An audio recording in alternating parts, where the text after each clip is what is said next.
All right, and so now I'm going to share my screen and we're going to get started. Okie dokie. Let me present here.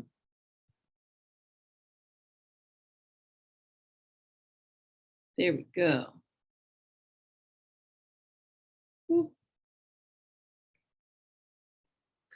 Okay, so here we are, we're back, of course. This is the part 2 of my series on the 12 stages of healing. We have been going by season. And so the first season that we went through, I know both of you were on the call last time, the season of Discover, and now we are in the season of Transform. So just like I was saying earlier, this is all about action and resolution versus being in our head and just connecting the dots. So there's a lot more action in this phase, in this season of life. So we're just going to go through here, talking about all of the different stages, remembering that they're split up into different seasons. So we've already talked about 1 through 3. Now we're doing 4, 5, 6, and 7. And the next time we get to do 5. So that's a party. But this is all about reclaiming our power, healing our story, merging with our previous illusions, and preparing and resolving those things. And so just a reminder of the seasons that we go through. We are now more in our springtime versus winter time. And this is where things are blooming, things are happening, the world is waking up again, and so are we. So talking about stage 4. Stage 4 is really where we're sick of being stuck. We are determined to reclaim our power. And this is where we get to break the patterns that we are now aware of, now that we've been through the first few stages in this season of Discover. We know that pain and suffering are necessary parts of life in order to gain success, and we are now more resilient than we ever have been. We now come into our consciousness and awareness that change and transformation is imminent, and we must prepare. And so through these few stages, they kind of, of course they flow together, but remember, this is not a linear process. We're not just going to go 1 through 12. We can always be going back and forth through stages. And so there's no need for perfection here. This is just the messy action that is required to move past our previous stories, reclaim our power, reclaim our authority, and get what we choose out of life. So our mental status in this stage is like we're out of survival mode, like we're out of the woods, we're planning, we're taking action, we reassess, we make decisions, we're achieving, we're using what's around us to move forward in life. We're noticing our thoughts in this stage, and we have a new awareness around what's driving our action. Because in the past, survival mode was driving our action. And now we are conscious, we're aware, and we know that we have the authority, which in conscious language is the ability to author our life. And it's a beautiful thing. And so, we talked about like where our mental status is, but our emotional status in stage 4 is really that we are connecting and reconnecting to ourselves. Remember, we talked about polarity in stage 2, where we were, we had opposite parts of ourselves, or parts of ourselves that we like and parts of ourselves that we dislike, and we're bringing them back together. We are reclaiming our oneness and our wholeness. So now that we've been doing that, we're feeling courage, we're feeling determination, excitement, curiosity, which is a huge one, and a little bit of relief, more relief to come in the later stages. But truly, this is a place where we are like, okay, like I'm out of that bogginess that is suffering and into my power and my authority. So we truly desire to be resourceful and prepared for the future and see resolution and change in our lives. We feel empowered by action and progress in this stage. This is where we can't take it anymore. I take my power back. I declare to include all aspects of me that I've previously excluded in my life. Enough is enough. We recognize that we've been giving away our power, and we know that we have the unlimited power available to us. And, it may still be fueled in a sense by our anger or frustration, but now we have a much deeper sense of authority and strength. We no longer choose to repeat the cycles and patterns of our suffering in the past, which doesn't mean we won't ever experience suffering again. It's just now we have like so much more clarity on like, okay, when that's happening, how can I move out of it in a more graceful way? So that's where we take the personal responsibility or responsible to honor ourselves, because we know that we're worthy, and we keep on building that worthiness that's through the next few stages. So questions that you can ask or journal about in reclaiming your power and authorities, like what are you aware of that needs to shift? What feelings or emotions are coming up for you right now? What thoughts are recurring right now? What is your truest truth in this life? What can you do to always empower yourself in the future? How can you express more courage in your life? Can you use that mustard seed of faith and courage to take action, even though you may not know what's on the other end of it? And that's really where we get some fun stuff in the next couple of stages. So, when do you find yourself procrastinating? Because this is where we see those old stories and those old patterns, and procrastination can be a big part of that. Because usually we're avoiding something by procrastinating. And, this is where we can also use our imagination that turns into our authority. Imagination is our ability to author, using that first. And so imagine what it would feel like or be like to complete the task or achieve the outcome that you've been desiring. And so this is all about reclaiming your ability to do that. Just that. Awesome. So that is stage 4. There is one other exercise here.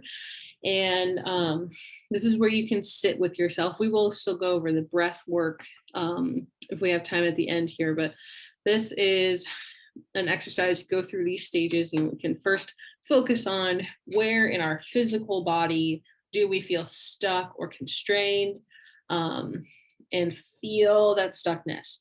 Feel that frustration. That is the most important part of this stage, that we feel those feelings of anger and frustration and that stuckness, just like we talked about in stage 3, that's stuck in a perspective. Feel it first. And then imagine your life when that stuckness is gone. What does your life look like? Take all 5 senses into that. What do you hear around you? What do you see around you? What do you smell? What do you taste? What do you feel? And make it real. Feel now your body's energy around that area now that you've imagined it being gone. And express that emotion, express that sound, that breath, get loud with it. That's what a lot of these stages are, is we can move energy through our sighs and our laughs and our breath and just make it audible. There's much power in that in itself. And so once we express the true emotion, our desired emotion, feel your anger and frustration melt away. It's a beautiful thing.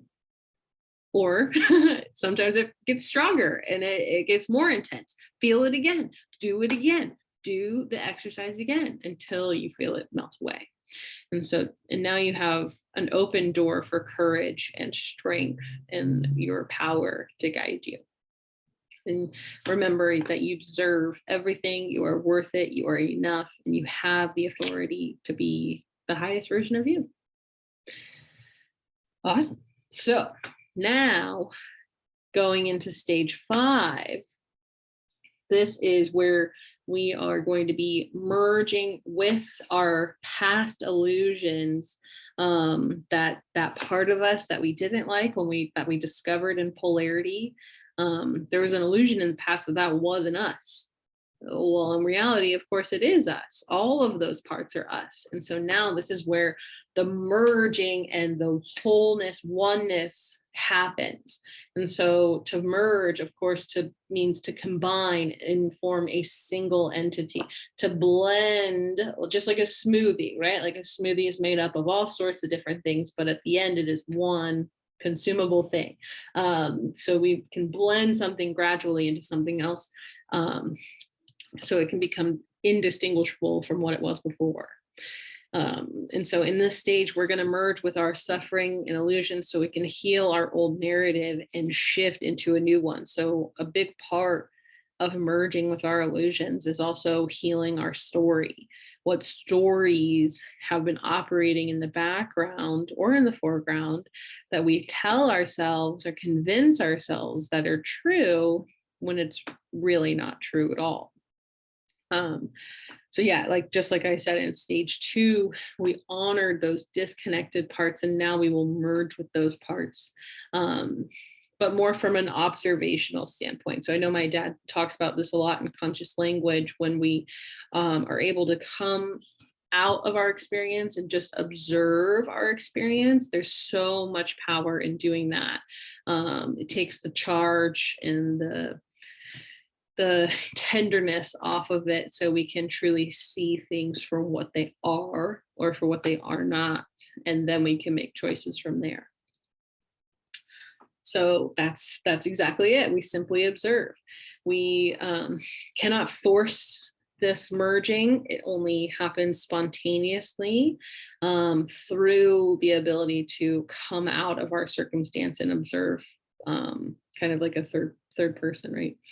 And so, once you have merged, that's usually when you know that you've merged, so that you don't really notice it when it's happening.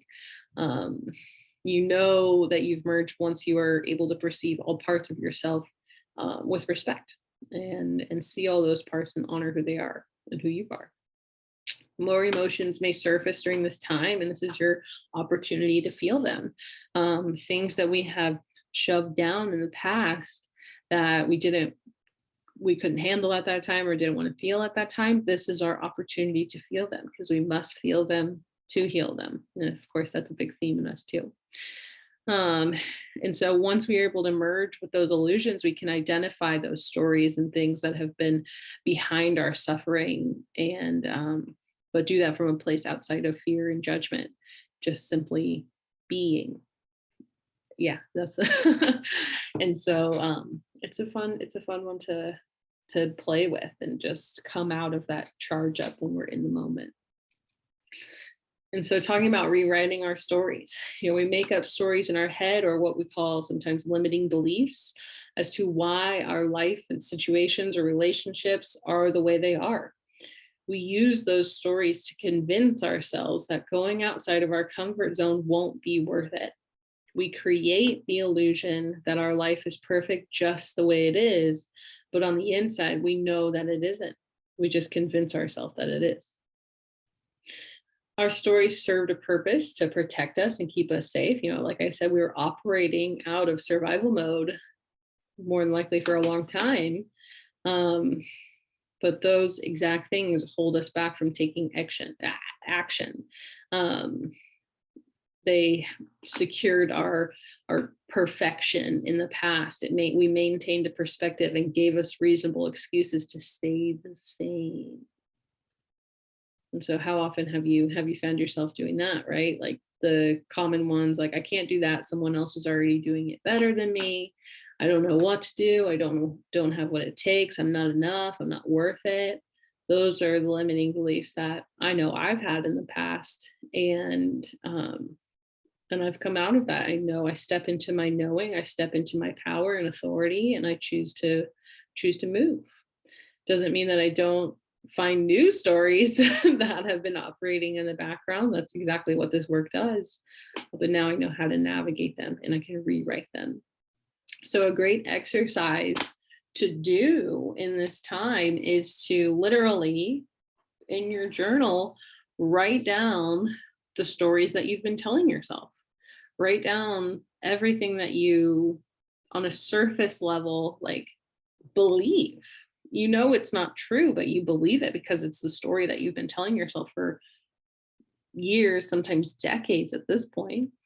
And then now we have an opportunity to upgrade those stories. First on paper, which is totally fine. And so you'll take that column of the stories that you have been telling yourself and then rewrite them with upgraded language to what is true. What is your highest truth? And so that's a really fun exercise. As well as this exercise is coming up. I'll tell you about that in a second. But so, really just get down to like what's really happening. How can you face this? This is really where chaos begins, and the spiral is either going down or up, and we get to choose what direction that's going. We just have to honor that there can be order in the chaos, and there's always a reason for what's going on in our lives. Usually the fear in this stage, though, is accompanied with some excitement, because there is, it's kind of like a roller coaster, like, what to expect, but like, it's always fun and new. And this is where we get to play with it, And so we get to, accept the peace that still exists in the chaos of life. And we get to use our imagination and curiosity to navigate it. And so the other exercise that was a huge impact for me the first time I did it was the mind, body, soul exercise. So the first activity is to write, I think I desire blank, blank, blank. Just list it out. Doesn't have to be any specific thing. Just, I think I desire XYZ. And then once you're done writing that, you write, I feel I desire blank, blank, blank. And once you write that statement, you end it with, I know I desire blank, blank, blank.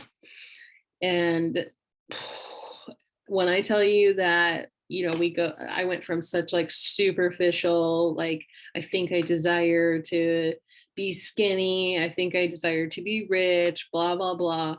We go down into knowing, feeling, and then knowing. And it's like, I know I desire to be healthy on a cellular level. I know I desire to be happy. I know I desire to have wealth in my relationships and financially. It was like the language completely changed with how I started each of those statements. And it's really, really cool to see what comes out. Paper and pen are a very powerful tool. So try that exercise out. It's really fun. I'm very telling. All right. So questions we can use to help us merge with those illusions. Do you see your suffering differently now that we have gone through the curtain and using those things? How can we, do we have the curiosity and courage to step into the chaos? So this is the same thing. Write out all those stories you've been telling yourself, and then write new stories with upgraded language. Another activity, there's lots of activities in this stage, is to sit in complete silence, however you can accomplish that. And allow your imagination to take you on a journey of curiosity and courage, because there's no harm in just doing this in your head. Imagine all the possibilities of your new stories coming to life. This is just like imagination activation and creating your outcome already done first in your mind, and then seeing it in the real world, in the 3D world. And so from that activity, you can say, what insights or resources do you have now after you've sat with your curiosity and your courage in silence? So that's a fun one to do as well. All right, moving right along.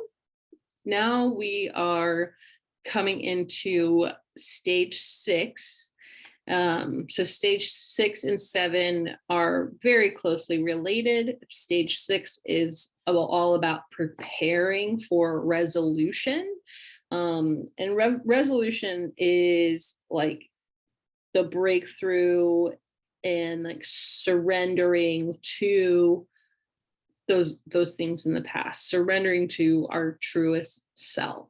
And so in this stage, in stage 6, we are preparing our coming back to ourselves, or preparing for our oneness, and declaring that nothing will keep those parts of us separate again. And so it takes a lot of flexibility in this stage to, go into preparing and, seeing our willingness to change, our willingness to compromise. We have to prepare for the resolution of our old patterns, and also prepare for the discharge of those patterns. So you'll see in stage 7, we talk about resolution and discharge kind of interchangeably, but always in stage 7, there's discharge, and that can look different, but we'll see that in a second. But of course, once we're able to resolve those trapped perspectives and use our flexibility and our willingness to change, we can heal. So preparing for discharge can sometimes look like a setback. And so emotional discharge is like emotional releases, like crying or laughing, emotional outbursts, yelling, screaming, whatever it may be. Those things always allow for mental clarity and ease. Like, how often do you feel so much better after you like cry and get that energy out, or you feel so much better after you've had like a big laughing fit or something like that? And releasing that energy through those avenues is what helps create that clarity and ease. But we can also experience physical discharge, like symptoms. I talk about this all the time. This is a very, very normal physiological thing for us to have, like, literally discharge, like barf or whatever. And, crying is another way, literal tears. We can have mucus, all sorts of stuff that is discharge or expulsion. And that is what turns into spiritual ease and spiritual shifts from our body into our soul. And so once we experience the discharge of that energy and those emotions that have been causing our pain and suffering, we now have space for things that serve us and things that are our highest choices. So now we get to observe and see, where is our energy flowing? We can have the opportunity to dissect our habits and dissect our thoughts and our feelings. And we may be focusing our energy too much into one aspect of our lives, and it keeps the other parts of us playing small. So look at where you focus your attention and see if it's time to shift. So I have these categorized. So our body, mind, and soul, again. Body, physical things are like our relationships, finances, our schedule, business stuff, home, body, literally all of those things. So sometimes we're very, very focused in the body, or like the structure of life. And then we get into our mind, or our perspective, and that is like actions, habits, posture, movements, facial expressions, and all sorts of stuff like that. I'm sorry, I'm looking through my notes for something here.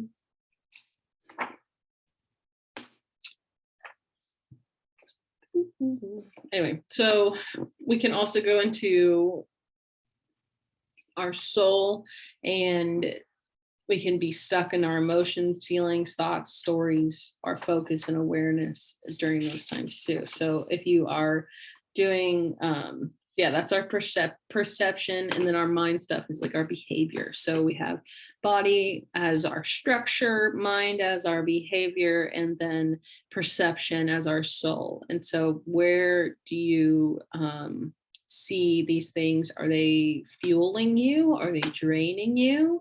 How can we transform these things and so they can all fuel us and work together?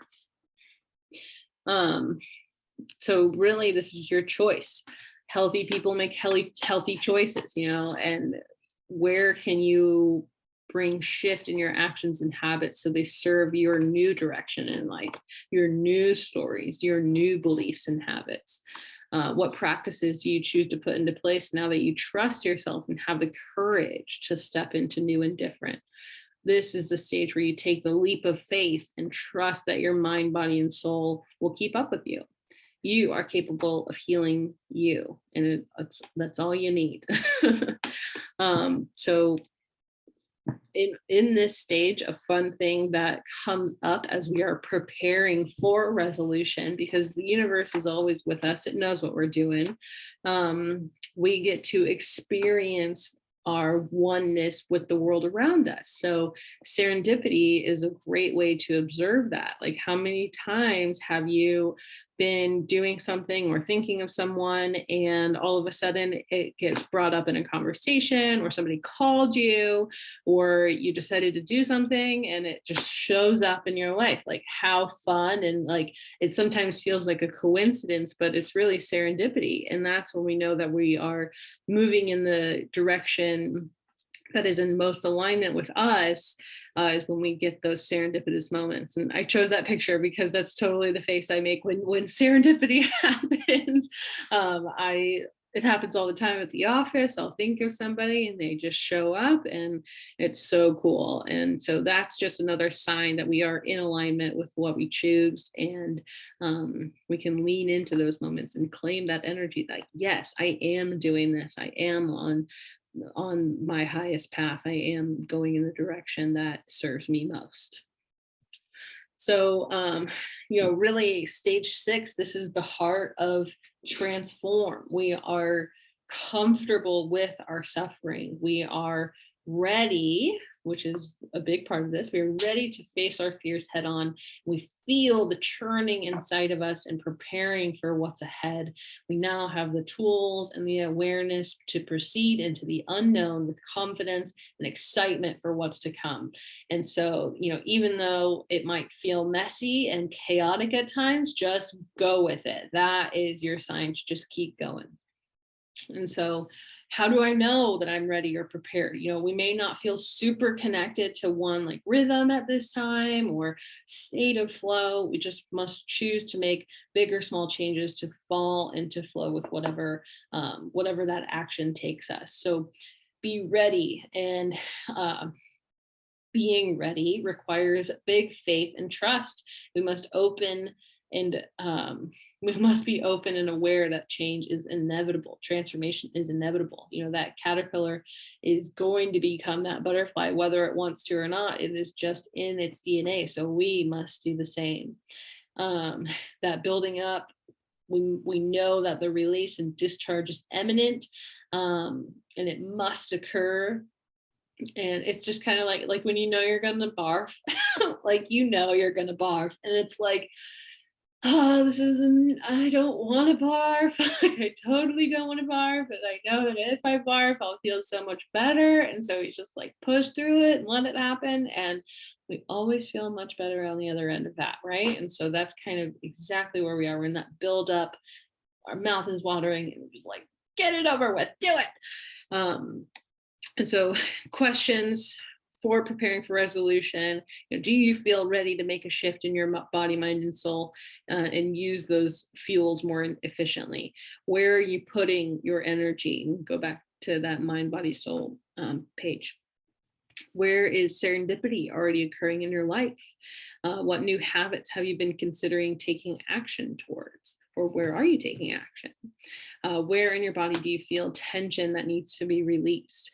And then you can write a statement. I am so ready for XYZ. The big thing in like the breathing exercise for this is I'm ready, I'm ready, I'm ready, I'm ready. So that's one of my favorite things, is I always, when we get to this part with my group, it's like, I'm ready, I'm ready, I'm ready. And that can be a really fun thing. So, Yeah, we just use our courage right here. And so that prepares us for the resolution and discharge in stage 7. So now that we're ready, let's go. Like, discharge feels inevitable, and you may feel mixed up emotions of relief or disappointment or just like blah, knowing it must happen. But in this stage, the rhythm of resolution has complete control over you. Like, you have no control if you're going to discharge, your vomit or not, but it's just going to happen. And we don't have any like conscious thought or action. We just are in the moment. So this sense of resolution is palpable and may even produce audible noises, like I was telling you before, sighs or laughs, things like that. Clarity, decisiveness, and focus are at the forefront now, and they're leading you. We just go with this flow, with this discharge. So what does discharge look like? Of course, there can be physical symptoms when you're talking about the body and the structure of things. Sometimes discharge looks like cleaning your house or moving, changing your business structure, changing your schedule, financial purging or abundance, relationship changes, breakups or makeups. In our behavior, we can have focused direction, our mind, right?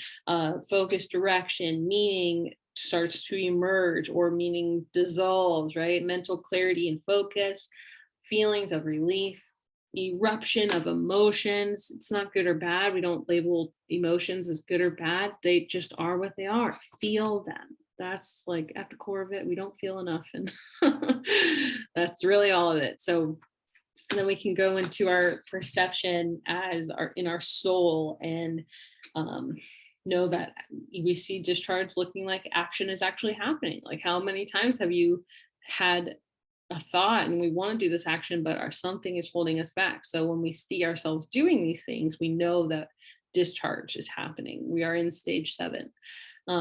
Habits are now effortlessly forming or falling away. Our posture changes. We go from a contracted state into a more expansive state. Movement happens freely and expression is released with ease. So those are all the ways we can see discharge in our life, was outside of just the physical. I know I've used barf as an example a lot, but those are all good for us. And then, so, I know we use like resolution and discharge kind of interchangeably, but discharge is required in order to get the resolution. So resolution, of course, happens over discharge, because it's all about releasing the attachments we have to the earlier stages, the stages that we've lived in for most of our lives, giving up and releasing previous habits, patterns, stories, and outcomes. So the attachment to those things is exactly what has kept us disconnected into this point. And being attached to those outcomes is what keeps us in the loop of suffering. Now we're capable of ending the cycle and changing the trajectory of our lives, all through resolution. And, this is really surrendering and being vulnerable. We're going to talk about that too. But so resolution itself is the state of consciousness that produces calmness, accomplishment, success, and a sense of freedom or peace within us that we haven't experienced before. Now that we've merged with our illusions and we prepare for discharge, we are open to leaving behind aspects of ourselves that no longer serve us. Thanks, Mom. I'm glad you're ready. We have become grounded, flexible, vulnerable in order to grow out of our disconnectedness and into our oneness. So vulnerability is extremely powerful tool. A lot of times we see vulnerability, especially in our society, as a weakness, but truly, truly, truly, vulnerability is a strength, and we must surrender to it. Vulnerability and surrendering to our parts is our step towards deeper connection. In the past, we experienced shame or fear of connection, but through these stages, we honor our vulnerability and can gain back our sense of worth. Vulnerability and surrender is how we move out of transform, because this is the last stage of the season of transform and into the next season, which is awaken. And so now we step out of doing, because this season has been all about doing, and into just being, which is like super high levels of consciousness and being. And that's what it's all about coming up. So we can, in this stage, feel a sense of relief and acceptance of who we are. All that matters now is being seen, heard, and connected in our truth. And now we can think so much more clearly and what we can do now that our weight is lifted off our shoulders, and we know that life can be more effortless now that resolution has occurred. And so questions to get us through this stage is like, do we need to revisit any of the previous stages to resolve or accept what they have to teach us? Or, are you avoiding resolution or discharge for any reason? What parts of your identity are attached to the external roles that hold you back from being vulnerable and accepting resolution? What tension needs to be released in your body right now? Or where can you surrender control in your life? What does resolution sound like to you? And what does resolution feel like to you? So all good things. I definitely encourage you to go back through the recording and pause on these questions through these stages and journal about them. It is so powerful, especially to be able to go back and look through them as you do this continually. You can see how much growth and how much you progress, even in just a short amount of time. So awesome. That is all of it. So let me stop sharing my screen. I'm back on here. And so if you guys choose to talk anymore, let me know. Do you guys want to look at the breath work or anything like that?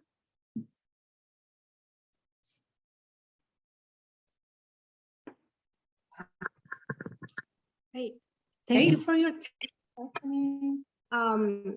It's awesome what you share. I didn't have my notes. I mean, I wanted to take notes, but I remember something that you said, like facing our fears. And I think that it's a really big part. Yes. Because we're always fear about something, like, and today is something and tomorrow is something else. So, and I think I'm kind of that part of the process now. Yeah, for sure. For sure. And so this is great. You have some tools and some exercises now. I will send out the recording of this, and you can go back through it and do some of the journaling and get to the heart of it. And that's what's been so amazing for me, like writing all of my stories down and what I've been doing in the past, what I've been telling myself, and looking at it and being like how silly is that really? Sometimes it can be the smallest thing. But once we get it out of us, get it out of our mind and into the real world, that's where big change can happen, even in just doing that. So that's awesome. I'm glad you got something out of it, and you're gaining so much more awareness about where you are in your life. And that's how we grow. That's how we change. That's awesome. Yeah, exciting. Yeah, so good. Well, I know that the breathing exercises for these ones are pretty intense, and I realized that I should just do a whole series on the breathing. So I'm going to do that after this series is over, and get some better resources on how we can do the breath work, because just as Mom knows, breathing is how we can integrate our consciousness, our subconsciousness, everything with our body and our nervous system. Because truly we can be here about everything, but until our body knows and we connect it and tell it to do that and practice, it can be a lot harder. So it's a lot easier when we incorporate the breathing exercises with this. So that's my plan, is to create another series on doing the breath work, and we'll do some fun workshops on that too. Cool. All right, then I am gonna just stop this recording and I'm going to hop off here, and I look forward to the season of Awaken. Awesome, ladies. Thanks, Mom. Thank you. Good night.